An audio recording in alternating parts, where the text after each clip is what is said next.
Jay here, Stretford Paddock. That's Joe Smith. This is Paddock Live. Yes, it's no longer Transfers Live because the transfer window has ended. Bring them back. So we are now back. into Paddock Live, talking about all things Manchester United. But even though it's not Transfers Live, it's Paddock Live, there is still some transfer news. Well, technically, it is still Transfers Live. And maybe we should have actually done the Transfers Live thumbnail because the Saudi League still has a transfer window open. The Turkish League still has a transfer window open. Forgot about that, have you? No. Right. But they don't count. Why? Because I said so. Okay, fair. No, we only do the Transfers Live when the English League, English transfer Western window. Europe. Yeah, we've gone full Brexit, right? It's the English transfer window shuts, then we go from Transfer Live to Paddock Live. Yeah, Okay. we don't stay as Transfers Live for every other league because life's too short. Yeah, There's loads of stuff to talk about still, though, isn't there? That's the yeah, great there is thing. loads of stuff, and including some transfer news as well. So don't worry about that. Make sure you are hitting like, share, and subscribe. We're going to talk about Kobbie Mainoo, as you may have gathered from the thumbnail. We're going to talk about Bruno Fernandes. We're going to talk about Ruben Amorim, and just a bit of a look at his first proper window. Because we know we had the Dorgu Heaven window, but this is his first proper one, so we'll be getting into all that. So make sure you are hitting that like button. Let's talk about this main story then, the lead. Let's do it. Go on. The Mainoo can't be moved. The man who can't be, the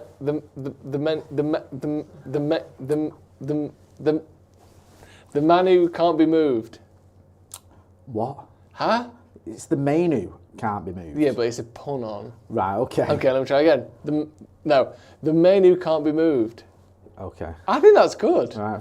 Do you not think it is? It's fine, yeah. It's I think it is actually good because sometimes we would get a pun like this. Yeah. The Mainoo can't be moved, and you go, okay, I get what it's a pun on. Yeah. But the fact that it is a pun on the man who can't be moved is irrelevant to the story. Yeah. That is also relevant to the story in this case. Okay.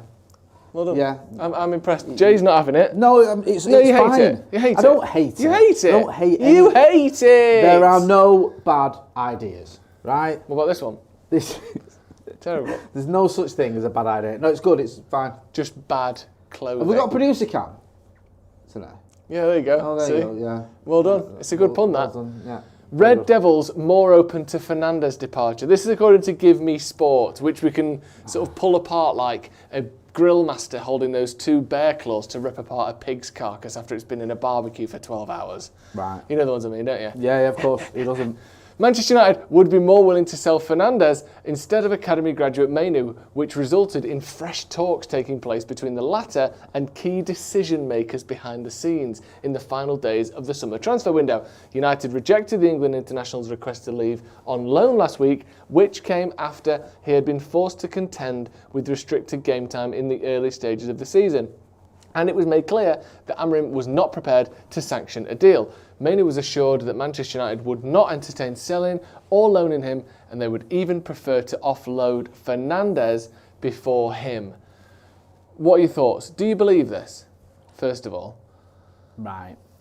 I don't know whether this story has been sourced, they've spoke to anyone, whether the Give Me Sport have got like the inside scoop on this, but there is an element of it that I can understand.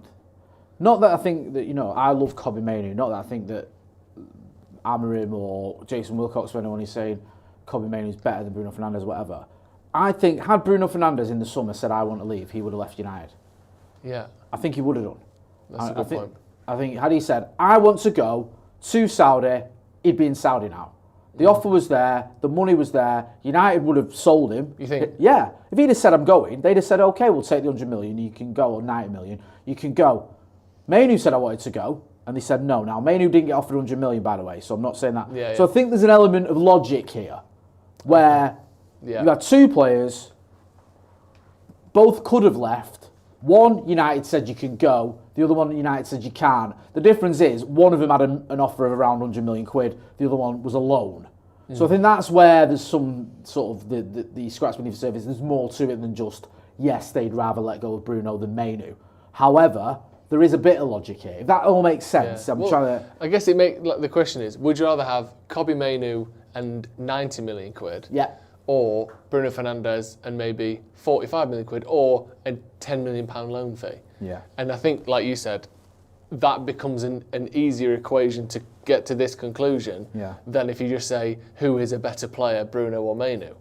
It feels like one's like selling Bruno is with a view to the future, not selling Mainoo is with a view to the future. Yeah. Like they're both sort of... They kind of line up with each other.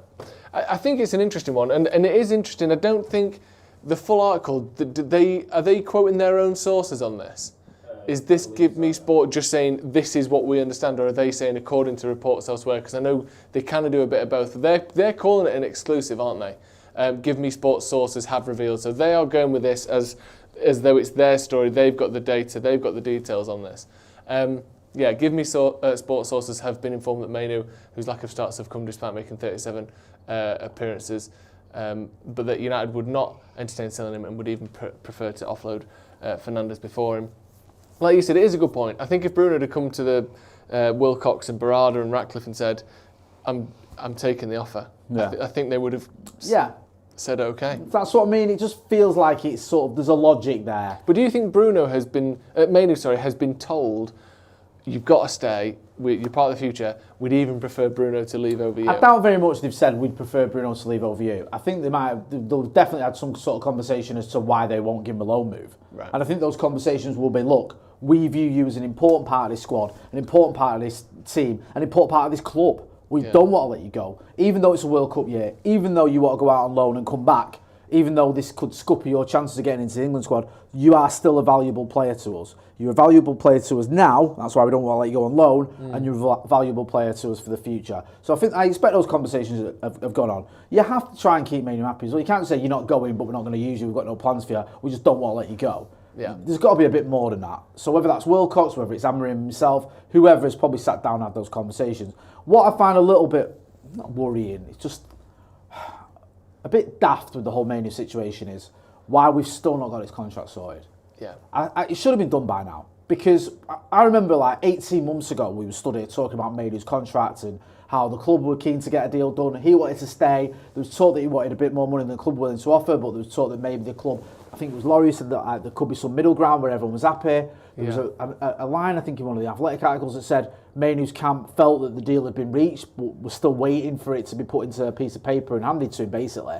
So I don't know what's going on with the contract. I don't know if it's the club are saying to Mainoo, you need to lower your expectations or lower your demands. I don't know whether Mainoo's sort of waiting for the club to give him the deal to sign that he thinks he's agreed with. I don't know, but that would help just put to bed a lot of this nonsense as well, because I think that sizing with Mainoo maybe wanting a loan move. It's not great when, depending on how you look at it, it's obvious to me that if everyone's fit, Mainoo's not in this team. He's just not. Yeah. Now you go and go, well, there's injuries and all the rest. There can be injuries, and I think a big part of him playing last season was injuries because he didn't start the Manchester derby. Mason Mount did, but Mason Mount got injured 5 minutes into it, and Kobbie Mainoo came in then. Like, injuries can play a part, but if everyone's fit, he might not be in the team. He might not even be fit if there's one injury. It took 2 injuries at the weekend to get him in the team. So he's looking at that. He's looking at likes of Ruben Loftus-Cheek, of Elliot Anderson, of Jordan Henderson in the England team or squad, thinking, what the fuck are they doing in there? And I can't get in that when I'm better than all of them, in my opinion, he is. So I get it from his point of view. He's probably thinking, I need to get playing football this season. Plus, he played 34 games, whatever it is, last season, 32 the season before. You want to keep playing, you want to keep playing more and more. People go, he's only 20, but he's a 20-year-old that's played like 70 games for United. Like, people don't say Lenny Yoro's only 19. He's a 19-year-old or a 20-year-old, no, he's 19. That's playing lots of football. So you want him to carry on doing that. So the argument about Mainoo only being a kid doesn't really wash with me. So I get all the points of Mainoo wanting to play and wanting to get into the World Cup squad. Or the World Cup squad. However, United obviously feel that if we lose him, it's detrimental to us. Yeah. And even if it is, he's only in the team if we get injuries. Well, we might get injuries. Yeah. So United might be looking at it going... Well, not even we might. We will get injuries. We will get injuries, sorry. Yeah. We will. Yeah. Mason Mount's got a history of injuries. Casemiro's got... He's 33 or whatever he is. Xerxes, who came in at the weekend... Even last season had a few injuries. Has had injuries. Like, there's a pathway to this. So I get it from a United point of view, and I get it from a Mainoo point of view. The thing is now, everything's so binary. It's like, if you back Mainoo, you must hate Amorim. If you hate Amorim, or if you back Amorim, you must hate Mainoo. Well, you don't. You can see it from both points of view. The manager doesn't want to lose a player that he might call upon, just as he did 20 times or whatever it was last season. And Kobbie Mainoo in a World Cup year wants to play in a World Cup. and feels that he might not have as good a chance if he stays at United this season, but isn't saying I want to leave forever, just let me leave now if I'm not getting in the team. So you can sort of see it from both points of view, personally. What do you think? Yeah, no, I agree. And I want to offer a bit of a sort of conspiracy theory. And I don't know, I'm not saying I think this is happening, but I wonder, you know how players, on the player side of things, when they've got their contract running out, when they're in negotiations for their contract, what is the famous thing that players do when they're in that situation? What do they do? Play really well. Yeah. You know, oh, he's playing for a new contract. You hear that all the time, he's playing for a new contract. Is there I don't think Amorim is not playing Mainoo on purpose or despite the fact that he would want to, but is there a chance that Man United are going, you know, if we can kind of not destabilise him, I don't think they're going to do that, but is there a chance they go, actually, as it stands, we're not too bothered because Kobbie Mainoo in a negotiating room right now is in a far worse position than he was 12 months ago. Do United sort of look and go, still got 18 months left on his contract? At the minute, if he comes in and as a sort of we have another chat, we'll probably talk about 90 grand rather than 180 grand. And maybe United aren't too, unhappy with that. I'm not saying, I don't for one moment think anyone has told Amorim not to play Mainoo. I don't think. I wonder if United, though, are thinking, this is sort of the inverse of when a player plays really well and they get a load of money. Maybe they just go, yeah, he'll sign a new deal, don't worry. He's a United fan, he's a United lad. Give him 100 grand. That suits everyone, and at the minute he can't really say I'm worth 200 because he don't really play. I wonder if sort of everyone's almost happy with that. I think the big thing with Mainoo is, and we almost forget this, is look at who's been. Everyone's caught up on the Ugarte thing. I think that's what's rattled everyone. Yeah. The fact that Ugarte's been getting off the bench before Mainoo. I actually think if you look at the starting 11, it's not that deep. Even though I'd start Kobbie Mainoo, I understand why £55 million number 7 shirt wearing Mason Mount starts. I get it. I'm not like, why the fuck is Mason Mount start? That's so insane. I understand. I understand why multiple fucking Champions League winning £70 million Casemiro starts, who's actually one of our only out-and-out DMs. Yeah, very different player to Mainoo. Exactly, I understand why the captain starts, and I understand why the 2 new signings start. Yeah. So I'm not looking at it going, fuck me, he's starting a load of children ahead of Kobbie Mainoo. He's starting he's brought Christian Eriksen back and thrown him into the team over Kobbie Mainoo. What's going on? It kind of makes sense. I think the reason it's gone a bit like people are going, what the fuck is that? Is the fact that Ugarte was getting off the bench and a lot of people have given up with Ugarte. Yeah. So that's what I think has rattled everyone. I actually think if you look at the players that are in front of Mainoo under this manager, even if you don't agree with it, I get it. I think if we get someone in that is a more suitable partner for Mainoo, Bruno ain't going to be here forever. And we've always said Bruno could be a 34, 35 kind of top-level player still. Yeah. But by the looks of things and the conversations and the way, the sort of direction of travel, as people say, on Bruno Fernandes is he's probably not going to be here for another 4 or 5 years. I think you're right. It feels like this could be his last season. I've said in the past that I've been one of the biggest advocates of the idea that Bruno could play into Robbo territory, mid-30s, and I've always thought that. I think he's never injured. His engine and his intelligence. I know he gets a lot of criticism, but Bruno to me seems like the type of player that can adjust slightly. If he's got a sort of slim, low kind of taxed body, and his hips and his knees and his ankles aren't going to be knackered from the fact that he's up 90 kilos. He's a small, skinny guy. Yeah. All of those things help you last longer. You look at the build of Ryan Giggs. You look at the build of Modric. Yeah. Then you look at the build of someone like, no disrespect to him, but Wayne Rooney. Yeah. People knew.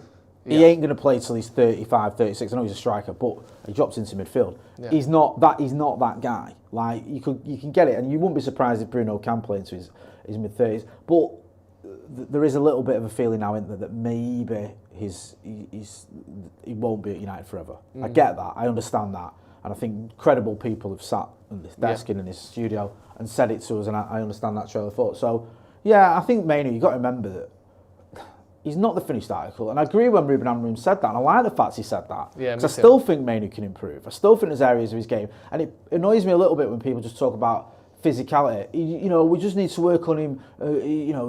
His speed and the distance he can cover. And all that. I think there's no guarantee that Kobbie Mainoo is going to suddenly become faster. No, that's nonsense. But there is a good chance, as Carl Anker said the other day, that Kobbie Mainoo's passing, which we have seen it. Improves. There is a chance on that. There is a chance that his role in the team is enhanced when he gets a better player alongside him who fits him in a better way. There's all those things that can happen. So I understand why the club might be looking at it going, Kobbie Mainoo in 2 years' time could be starting every single game for Manchester United. Maybe even in 1 year's time, could be starting every game for Manchester United. It'd be insane to let him go. Yeah, get him a new contract, and then we don't have to worry about it, and we can actually consider the fact that he is only 20, and that if he becomes a first name on the team sheet by the time he's 21 or 22. That's not really a huge problem in the grand scheme of things. He just needs to feel as though that is a potential, in the pipeline for him, I think. Yeah, I agree. I'll get in some of the chat and then we'll go back on to the next one. J. Bone McSwiggan says Mainoo might hold us to ransom next year. Could do, but I don't know. I doubt it. Nomad Joe says Modric's going to be 40 in a few days. That's crazy. Where's he at now? Is it Roma or Milan or Milan? Yeah. Daniel Berry says Mainoo is no worse than Casemiro in the 6. Mainoo isn't a 6 though. YouTube says Mainoo has not been the same since the injury. I think that's harsh. Bjorn L says Bruno is leaving next summer. Mainoo will get his chance. He's just 20. I understand that. Yeah. Other people saying about maybe selling Bruno and keeping Mainoo isn't the worst idea. It's sad though. I think there's a little bit of almost rivalry between the Amorim camp and the Mainoo camp online and stuff amongst the fan base with it all. I noticed a bit of it when I got home from the game the other day, and it was like I saw Mainoo get a lot of stick, and I thought, why? I thought he did all right. Yeah. Anyway, let's move on. What we got next? A bombastic squad overhaul. Is this a... What's this? Bombastic as in the bomb squad? The bomb squad, yeah. And bombastic as in Garnacho's a bit bombastic and that? Right, okay. Mr. Bombastic? Is that it? It's not Mr. Bombastic. No, but what is it? It's just to do with the bomb squad and it's a bit mental, the overhaul, isn't it? So, You've made it worse than I made it.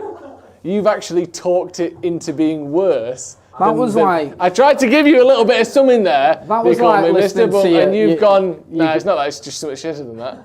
Come on, I gave you something! Like your granddad trying to explain hip-hop to you, wasn't it? So it's like when they talk fast. It's singing, but it's not singing, isn't it? Sort of like talking, but again, it's not talking. Yeah, what can you... Yeah, something it's between... not really music. No. Yeah. But they seem to like it. Yeah, exactly. A look into how the Red Devils navigated Ruben Amorim's first summer window. This is nice. Having arrived in November of last season, the last few months have represented Ruben Amorim's first summer window. First of all, I love that Sky Sports are telling us what summer is. The last few months have represented the summer window. Oh, have they? Yeah. Do you know when the sun's been high in the sky and it's been light at 9:30 at night? Was that summer? Thanks, Sky. I didn't realise that. The last few months have represented Ruben Amorim's first summer window in charge at Old Trafford. United were busy from the off, getting Matheus Cunha done early before completing moves for Bryan Mbeumo, Benjamin Sesko and securing Senne Lammens services on the final day. Within that, there were also departures for Anthony and Alejandro Garnacho in permanent deals to Chelsea and Real Betis respectively, as well as Marcus Rashford, Jadon Sancho and Rasmus Højlund leaving on loan. Little sort of wrap up. The loan stuff, getting people out was all very good, wasn't it? Yeah. Overall, are we happy with the window? I think we've got to be. I get the idea we didn't get a midfielder, but fucking hell, we kind of went turbo on in the window. Like, bringing in a whole new attack is a bit bonkers. Like, I'm not saying we didn't need to do that, but if you'd have said to me like 3 months ago, do you think United will replace all 3 attackers? I'd have said no, and yet we did. And that's a pretty sort of, emphatic decision, isn't it? Like, look, they ain't good enough. Change the lot of them. So I'm glad on that front. The goalkeeping one is a bit weird, isn't it? Because it's the great unknown. Lamans could be mint, he could be nowhere near good enough. We'll have to wait and see what happens when he puts on the gloves for United. We just don't know. And yes, we could have done with a midfielder. But it's not the end of the world that we couldn't get the midfielder we wanted because Brighton won 110 million for him. And it sounds like we're waiting rather than just getting anyone in, which I understand. Plus, we just needed to be in a situation where Marcus Rashford, Jadon Sancho, Alejandro Garnacho and Anthony weren't hanging around the training ground. Yeah. You know what I mean? Upsetting everyone. Yeah. And they're not. And plus, Rasmus Højlund as well. He's not really a problem player, to be fair to the lad. He's moved on. So, yeah, I think it's a good window. I do. I think, you can be spoilt and say, I could have done with midfielder. I get it. I would have loved a midfielder. I think Baleba would have made it a 10 out of 10 window. As it stands, it's probably a 8 out of 10. Yeah, I think it's a good window. We can't expect to fix everything all at once. No. 3 new starters that are just definite starters as well. And a goalkeeper that probably by the end of the summer by the end of the season, will be starting. I think that's really about as much as you can expect, isn't it? You can't just fix everything. No. I know at some point we're probably going to need maybe a right wing back and another midfielder before we're ready to sort of properly push, but I think for now, we've made the first 11 a lot better. Yeah. That's really all you can ask for from any transfer window, isn't it? Give us your ranking or rating of the transfer window out of 10. What do you think? I'd go 7.5, by the way. You go 7.5, Yeah. I'd go 8. Yeah. Let us know what you think. Just an overall rating out of 10 for the transfer window when all things are considered, the players, not just the players we've brought in, but the players we've sold, the money we've spent. What do you make of it? Bjorn L says 7 out of 10. Daniel Berry says 8 out of 10. Leighton Luke's 5. Stephen Horn, 7.5. Agrees with you, Joe. Simon 6.5. Kieran Grant 7. Evans 7.4. Rob Clark, Geordie, Daniel Monks saying 7. A lot of 7s. Santa Notch says 7. Ross Murphy agrees with me, says 8. So, 7 and 8 seems to be the most. I think 7.5 is probably the average. So, not a bad window at all. Do you know what I mean? Average Joe, if you will. Right, let's go on to the next one. What's that all about? Well, it's a saying, isn't it? Dissing me, why is it dissing you? Felt it's like you were pointing at me. famous saying. Is it? Average Joe. The average number was 7.5, which is what you chose. What kind of average? What? What kind of average? The average of the comments and the ratings for the United transfer window. What? Mean or? Mean? Yeah. I don't understand the difference between the median, the mean, and the I think the median is the one that is the number that's most likely to have been said. Right. Like the one that said the most. Right. Oh, that's not right either, is it? I don't know. This is what I mean. And then mean is just all of them added up divided by the amount that were. Okay. That's what? That's mean. Mean. Right. So your mine was the mean. The mean. Okay. You'll be mean. Keepers, we'll squeeze them in. Keepers. This is squeeze your mate. him in. This is your mate. What's this? Lemons. He's got his lemon. He's literally got a T-shirt covered in lemons on, and he's pointed to it like that, banged his elbow on the desk at the same time, and he's celebrating in front of one of the weakest puns we've had all night. Right. Tell us why this is a lemon. What is this? Right. There was supposed to be a 4 in front of keepers. There was supposed to be a 4 in front of keepers. Okay, so 4 keepers, we'll squeeze him in. Okay, that kind of would work. Why isn't there a 4 there? It's a long story. No, well, it's not a long story. Why isn't there a 4 there? In the document. We had 4 So I thought it was dot number 4. keepers, and you thought it was delineating that it was the 4th story. So I've missed the 4th, but imagine it's there. Imagine, or pop it in now. Is that doable? It was made on this piece. It was made on the wrong. Yeah. Did you not read it and think that doesn't make any sense? I just read it now. You just read it now. You've noticed now, eh? This was Ben's pun. Yeah, so I've ruined it. So, Ben. It was my big. Harry, will you apologise to Ben? Sorry, Ben. Do you accept it? No. No, he doesn't. Right, let's read this. Senne Lammens, why I signed for United. This is nice. Always good to hear from the new transfer. Senne Lammens has described his move to Manchester United as the completion of a childhood dream. But insists this is just the start of a new journey in which he wants to grow alongside the team and bring long-term success to Old Trafford. When I was 5, Jay, cash your mind back. When I was 5, United was at the height of football, and you keep in your memory how big Manchester United is. So, when I heard they were interested, it was like a childhood dream. In my team in Antwerp, there were some players who were also in England, and when I talked to them about Manchester United, you could directly see their face change. The club alone, the aura of the club, it's massive. And being here today, seeing it, it's a different level. That's like one of the best interviews I've ever seen a new signing make. Why? It's just perfect. It's so nice, it's like, isn't it? Yeah. What is going on here? Yeah. Like, most players, when you interview them and they sign, like, oh yeah, I always wanted to come to United, big club. Everyone knew who United were, and now I just can't wait to start getting this club back to where it belongs. But he's actually talking like he means it. Do you know what I mean? Yeah. You can see their face change. The club alone, the aura of the club, it's massive. And being here today, seeing it, it's a different level. Like, it's really good, really impressive. It's nice, isn't it? Yeah, it is. Do you know what I mean? What do you make of Senne Lammens? People are interested in his looks. A lot of people have said, well, there's a couple of schools of thought. One is that he looks sort of like a scientist, right, okay. or like an F1 driver or something. I like the F1 driver thing. I get that. Yeah.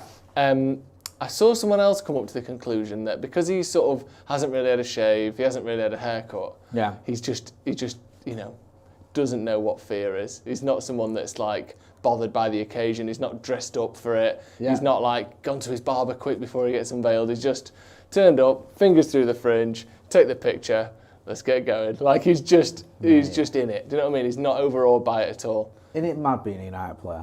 Yeah. It's just nuts. People just absolutely, before you've kicked a ball or done anything, just your photos, people absolutely on you because of that. And it's mad that there's quite a lot of almost negativity towards him already in terms of like, as if we've got a 23-year-old who's going to come in and, you can't be playing in the first game of the Etihad, what the hell, club's in the mud.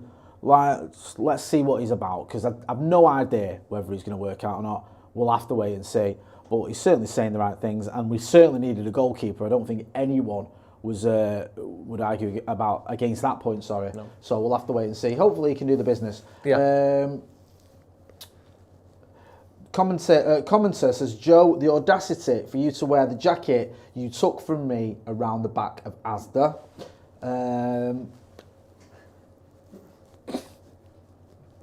Yeah, that's a good point. Fanta says, Senne Lammens. Senne. Yeah. Off of Cars. Yeah. Daniel Berry says, if he isn't better than Bayern and Onana, oh dear Lord. Yeah, well, let's wait and see. We'll see. What we got next then? Cunha play on broken hamstrings? Fucking hell. That's great! Jay, that's really good. That's good. Can you play on broken strings? Cunha play on broken hamstrings. That's good. Yeah. Lads, smile. Yeah. Smile for the camera. Who is that? Is that Harvey? Harry looked at us a minute ago and went, can you break a hamstring? Yeah, no, you don't. You can't really break a hamstring. Who was responsible for that? Because I saw Harry, right? Okay. I saw several celebrating. Yeah, it's better.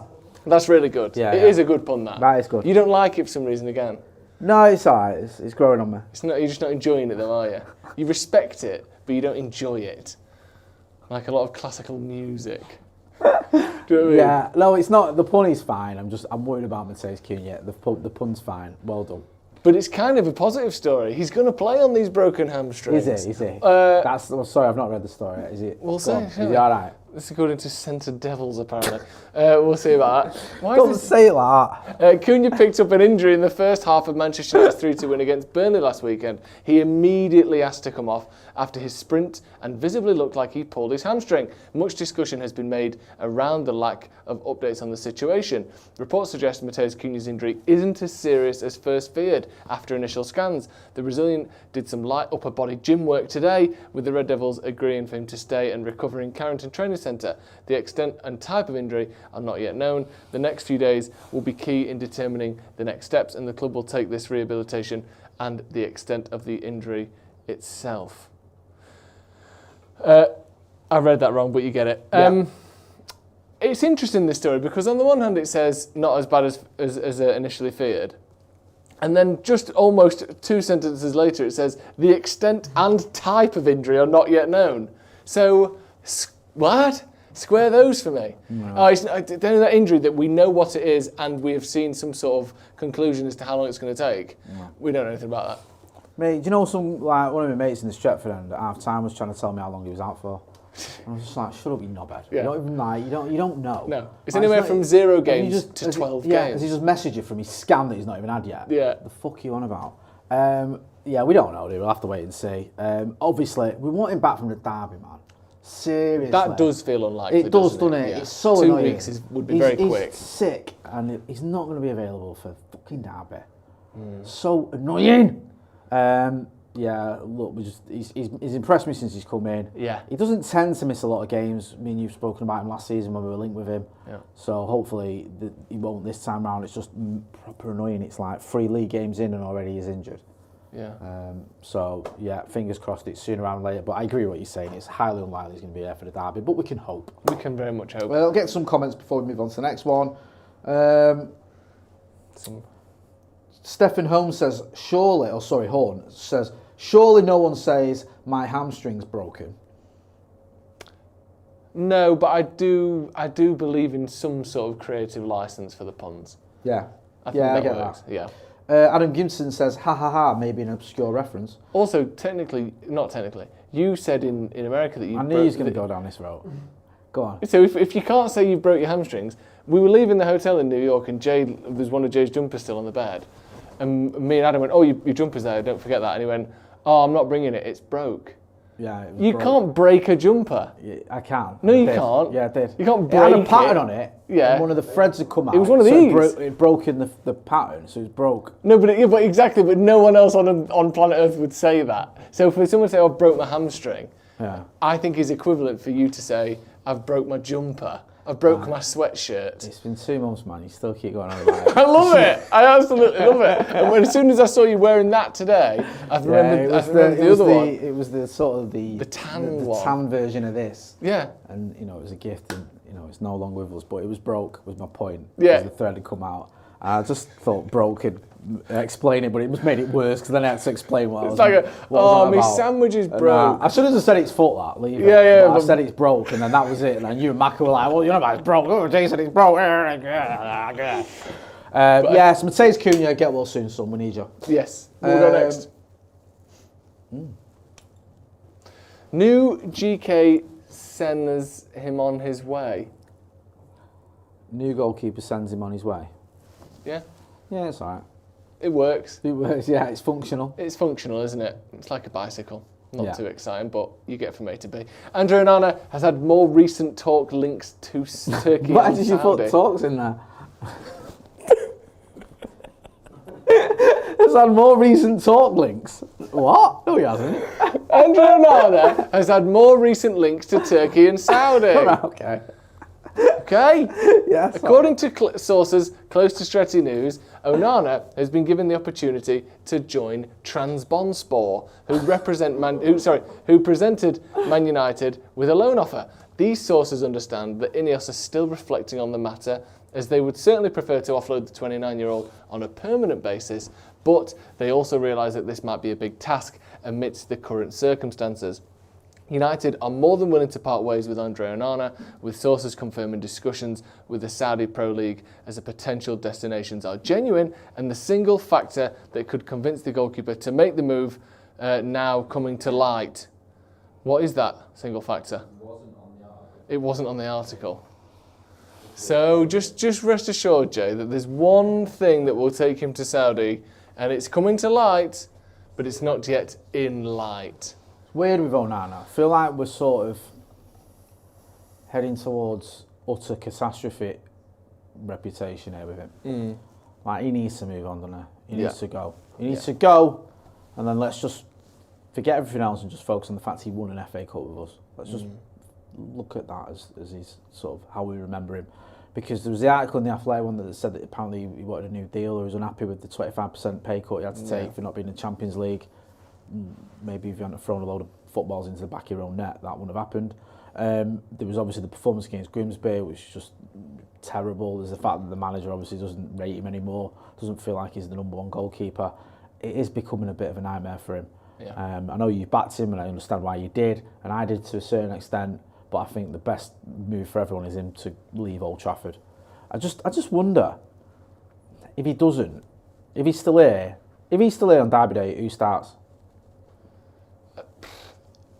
Probably Bayindir, isn't it? I think he probably will anyway. The only thing I would say is I do think Onana is better than Bayindir. Yeah. I think he's a better keeper overall, yeah. I think it's not that controversial. I think in the here and now, people probably go, oh no, Bayindir is not great, but he's better than Onana. But I think overall, you could go, well look, Onana was number one for, what was it? Well, basically both at the same time, weren't they, more or less? Because didn't we buy Bayindir not long after we bought Onana? Also, Onana, I know he's been down now on it for fucking forever, but he did win trophies at Ajax and go to a Champions League final with Inter, where he played very well in that. And he's had good spells for United. United. Yeah, and there was the performance at remembering. Anfield when we drew 0-0. There was the performance game. There was a game against City where I think we lost at Old Trafford, but he pulled out some worldy saves. Like header from Haaland in particular. Yeah, that's one of the best saves I've ever seen. That so he has had moments, and I think Bayindir hasn't had many other than the penalty shootout at the Emirates. It's not really been much going on. So I get your point. I just they're both fraught with issues, aren't they? They really are. And the thing with Onana, Bayern lacks confidence, right? I think you can all see that. Onana acts as though he's completely mental at times. He does things that are just bizarre, where at least with Bayern you can go, okay, his confidence is gone, he's made a mistake, don't know what to do. Onana will do things going, why is he doing that? Like, what's going through his head? Like, it's not a great place to be at Manchester United when it comes to goalkeepers at the moment. You've got one who's slightly crazy, one who's got zero confidence, and another one who's completely unproven at this level. Those are your options, and plan D is Tom Eaton, who we all love Tom Eaton, but he's 40. Yeah. So it's just not great, is it? No, it's not. Do you know what I mean? Let's say what some of the comments are saying. Daniel Berry says Onana is a staggeringly bad goalkeeper. He's even bad at stuff he's supposed to be good at. Nomad Joe says his first season he had one of the best save percentages in the league. The tribal list says Ali Binder's distribution has been better this season than Onana. Rahil Amin says Onana is overconfident. Frank F says Binder is way worse than Onana. The only thing he's better at is penalties. So no one's really giving him a ringing endorsement, are they? They're just saying they're both, let's argue about who's the less crap. Yeah. Should we talk about Danny Welbeck? My favourite subject. Let's do it. Danny's welcoming back. Oh, I wish. Yeah, you wish indeed. Manchester United agreed personal terms with Danny Welbeck ahead of a potential January move. Is this true? No. Football transfers. That place. Football transfers. I think that's where Ornstein and Romano That's where they work. cut their teeth. Yeah, that's where they both work. Yeah, it is. It's the new sort of mega group formed by Ornstein and Romano, isn't it? It's like, the Eagles of death metal or whatever. Yeah. Like, we've come together from loads of different yeah. bands. Crosby, Stills and Nash. Football Transfers has been told that Welbeck agreed personal terms with Man United on transfer deadline day, although there was no time for Brighton to find a replacement, and a deal therefore failed to materialise. However, we understand that a deal could take place during the January transfer window, with Brighton open to a sale due to the fact that Welbeck will be out of contract next summer. Jason Wilcox is the driving force behind United's pursuit of the veteran striker, and sources have revealed that Welbeck's name was first brought up when the Red Devils inquired about a possible summer move for Brighton midfielder Carlos Baleba. Do you believe what you're reading? Do you fancy him? There was some reports when the United were interested in bringing Danny Welbeck back to the club. It's happened a couple of times. I think Eric Ten Hag looked at him in the January before the January leading up to the FA Cup final. I think there was talk there that maybe United wanted to bring him in, but Brighton weren't willing to sell him because I think that season he had a very good season for them. There was talk as well that we looked at him again this summer, but he wanted a 2-year deal, and the powers that be weren't going to sanction a 2-year deal for a 30-odd-year-old. Listen, I love Danny Welbeck. I would absolutely love to see him back at Manchester United, but I feel like the moment has gone now. I don't think it'll happen. No, I don't either. Unfortunately. And it probably shouldn't, really, should it? I mean, if it comes in January to the end of the year, I'd be like, fuck yeah. That'd be perfect. Yeah. Especially if it was like pennies. But if he's going to come in on a 2-year deal, that's just not. It doesn't make any sense, does it? No. Let's be honest. No. Any more for any more? Yeah, one more. Doctor, I'm in a bit of a fother. Who the fuck's that? I thought it was Rob Beckett at one point. Is it not Rob Beckett? William Fotherby officially Doctor, I'm in a bit of a fother. That's not bad. Oh, okay, yeah. It works. Yeah. Manchester United have recruited another new face. I mean, it's new if you don't include Rob Beckett's pre-existing face. In William Fotherby, after a busy transfer window comes to an end, taking to LinkedIn, Dr. Fotherby announced, "I'm delighted to share that I'm joining Manchester United as men's first team doctor. It's a privilege to be part of this historic club and to help support the team in achieving success at the highest level. The former NHS doctor has had significant experience in the world of sport, having been with Everton for 3 years. However, before that, he was also a team doctor with the British Gymnastics and Wigan Warriors Rugby League club." Dr. Fotherby's, yes? Sounds like a sort of posh soft drink that you'd get at a stately home, doesn't it? I'll get the Dr. Fotherby's libacious lemonade, please. Do you know what I mean? One of them ones. Yeah. Or some posh crisps. I'll have the Dr. Fotherby's, please. So there's a few people getting in the comments. So Dan United 94 says, "Announce Fotherby." Yeah. Yeah. Santa Knott says, "We've appointed someone with a 19th century name." It's good though, isn't Stephen Horn says, "Fothering Heights." Yeah. Bilal Titanium MUFC says Fotherby and Torpy. Kieran Grant says Dr. Fotherby is a legend in medical industry. Someone else says he's most doctor-looking doctor. Sarum Camplin says that's not Rob Beckett, that's Ethan James. He's back. Ross Murphy says why does he look like a 19th century butler? There's loads of different ones. You can check them out yourselves. I mean, nice one. Good to know, isn't it? Yeah, like, I don't know anything about him, and I'm not going to pretend I do. And although everyone's probably already a fucking expert on him. Yeah, probably. Do you know what I mean? There's probably someone who's outraged at this somewhere. Yeah. There's probably someone who's posing on Twitter like, I can't fucking believe we're getting our doctors from Everton. Fotherby. Fuck's sake, you've not learned anything from fucking Fellaini. I wanted Biggles weight. Yeah, like just another 19th century doctor. Nice. What would he do? Yeah. Oops. Right, any more? No, thanks.